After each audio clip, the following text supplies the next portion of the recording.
नमस्कार जय जगन्नाथ सांग मैंने आज ब्लॉग रे आपण स्वागत शुभ सकाळ सकाळू सकाळू सांग मैंने हम तो गाधे पाधे पूरा आम रेडी तो ये देखो सब भाई मैंने छिड़ा होती सब ए सार आसिले मीटिंग हम तो आमर भारत 4 स्टेज विषय बुझा हम 6 स्टेज विषय तो BS6 विषय बुझा हम BS6 कौन BS6 रो काम कौन तो सांग मैंने चलन देखिया एमरजेंसी बटन एटा किसी लोग बोली एई गुडा मारी चलले सब सफा हो बुझिले तो एटा मारिले किसी पड़े दबो नहीं करे तो बोली ये एटा जतले ऑन होबो स्क्रीन रे गोटे रीजनरेशन चिन्ह आसो तादर गोटे 11 चिन्ह आसो 25 चिन्ह से कोन होबो एटा होची एमरजेंसी कोन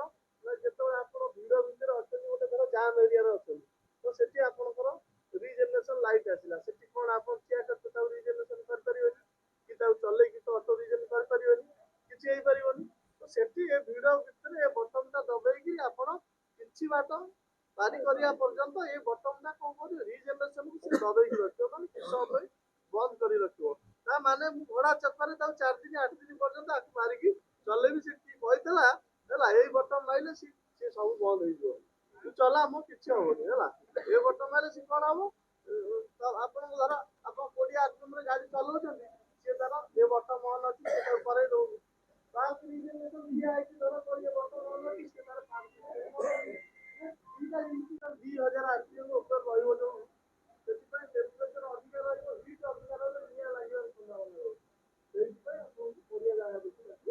रखिए रखिला परे गोटे ग्रीन कलर बटन दे एवरा बटन आपण माने समस्त उपभोक्ता देखिछथि बुझले कि जो मान चलाउछन 6 इयर्स मान तो जानिथिबे किछ मात्रा तो ए बटन को आपण दबेबे 3 रु 5 सेकंड ए बटन को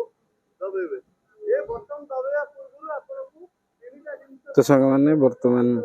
BS6 विषय रे सर बुझौचंती बाहक भाई मानन को ଆପଣଙ୍କର ହ୍ୟାଣ୍ଡବ୍ରେକ୍ ଲାଗିବା ଦରକାର ଦ୍ୱିତୀୟ ହେଉଛି ଗାଡ଼ି ଇଞ୍ଜିନ୍ ହିଟ୍ ରହିବା ଦରକାର ଧର ମୁଁ ଏଇଟା ସକାଳୁ ଗୋଟେ ଗାଡ଼ି ବାହାର କରୁଛି ମୁଁ ଦେଖିଛି ମୋର ଚୋକ୍ ଅଛି ତ ଆପଣଙ୍କର କିଛି ସମୟ ପରେ ଗୋଟେ ହେଡ୍ ଲ୍ୟାମ୍ପ ଚାବି ଚିହ୍ନ ଗୋଟେ ଲାଇଟ୍ ଆସିବ ଇଞ୍ଜିନ୍ ଯେତେବେଳେ ଗରମ ହବ ଗୋଟେ ହେଡ୍ ଲ୍ୟାମ୍ପର ଲାଇଟ୍ ଆସିବ ଅଟୋ ଇଞ୍ଜିନ୍ ଆକ୍ଟିଭ୍ ହେଇଯିବ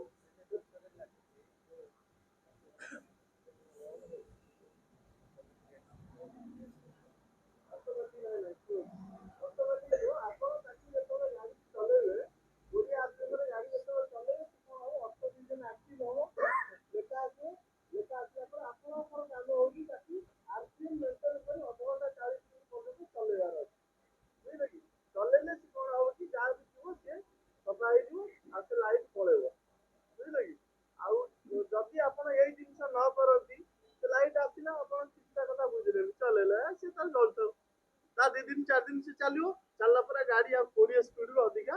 जीवनी सेतବେଳେ ଆଉ କିଛି ବାଟ ନାହିଁ ତାକୁ ଠିଆ କରି ପାର୍କ ରିଜନରେशन କରିବାକୁ ପଡିବ ଯେ ଫାଷ୍ଟ जो प्रोसेस କହିଥିଲି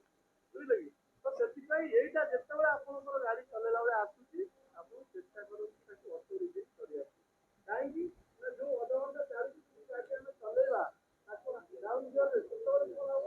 ଆମର ଡିଜେଲ ଖର୍ଚ୍ଚ କମ କାହିଁକି ନା ଆମେ କିଛି ବାଟ ଡିଷ୍ଟାନ୍ସ କଭର କରିପାରିବା ଧର ରୋଡ ଅଛି ହାଇୱେ ରେ ଯାଉଛେ କୁଆଡେ 10-15 କିଲୋମିଟର ଆମେ ହାଇୱେ ରେ ଡିଷ୍ଟାନ୍ସ କଭର କରିପାରିବା ତ ଡିଜେଲ ଖର୍ଚ୍ଚ କମ କାହିଁକି ନା ସେ ଯୋଉ ହିଟ୍ ସିଷ୍ଟମ ଭିତରେ ଆପଣଙ୍କର ଡିଜେଲ ବି କାମରେ ଲାଗୁଛି ଡିଜେଲ ତା ଭିତରକୁ ନୋଜେଲ ଲାଗିଛି ଡିଜେଲ ର ଲାଗିଛି ପ୍ଲସ୍ ୟୁରିଆ ର ଲାଗିଛି ଦିଟା ନୋଜେଲ ଲାଗିଛି ତ ଡିଜେଲ ବି ତା ଭିତରେ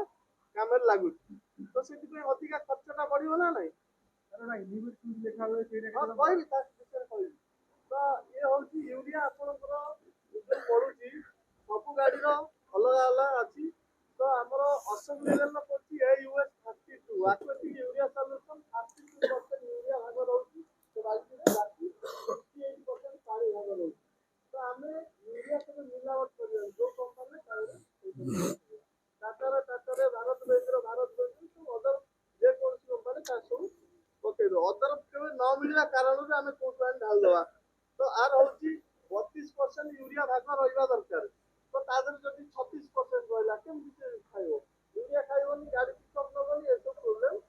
ଦେଖାଦେବ ସେଥିପାଇଁ ସେ ଗାଡ଼ି ହିଟ୍ ସିଷ୍ଟମ ଖୋଲା ହେଇ କାମ ନ ହେବା ପର୍ଯ୍ୟନ୍ତ ସେ ପ୍ରୋବ୍ଲେମ ସର୍ଟ ଆଉଟ୍ ହବ ନାହିଁ। ବୁଝିଲେ କି? ଆଉ ୟୁରିଆ ସବୁବେଳେ 20% ନହେଲେ ୟୁରିଆ ଢାଳିବେ। ବୁଝିଲେ କି? 20 ସରିଗଲା ପର୍ଯ୍ୟନ୍ତ ମୁଁ ଚଲେଇବି, ସରିଗଲା ପର୍ଯ୍ୟନ୍ତ ଚଲେଇଲେ କଣ ହବ ତା ଯୋଉ ଇଞ୍ଜେକ୍ସନ ଲାଗିଛି ତା ମୁହଁରେ ଯାଇକି ଲାଗିଯିବ। ତାପରେ ତ ସାଙ୍ଗମାନେ ସାର୍ ପୁରା ବୁଝାଉଛନ୍ତି କ୍ଲିଅର ଭାବରେ ସବୁ ଆମର ବାହକ ଭାଇମାନଙ୍କୁ ତ କେମିତି ରିଜେନେରେସନ୍ ଗାଡ଼ି କରିବେ, ଆଉ ୟୁରିଆ କେମିତି କ'ଣ ପକା ହେବ, ଆଉ ଇନହାବିଟ୍ ସୁଇଚ୍ କେମିତି କ'ଣ ଇଏ କରିବେ। ତ ଏବେ ସାର୍ ଯାଉଛନ୍ତି ନେଇକି ଟ୍ରଲର ପାଖକୁ ସାଙ୍ଗମାନଙ୍କୁ, ସମସ୍ତେ ଯାଉଛନ୍ତି।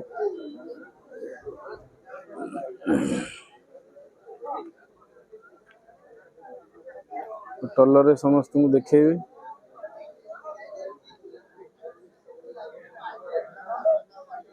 କୋଉଟା କୋଉ ସୁଇଚ୍। ତ ରହିଲି ସାଙ୍ଗମାନେ, ଜୟ ଜଗନ୍ନାଥ, ଜୟ ଜଗନ୍ନାଥ।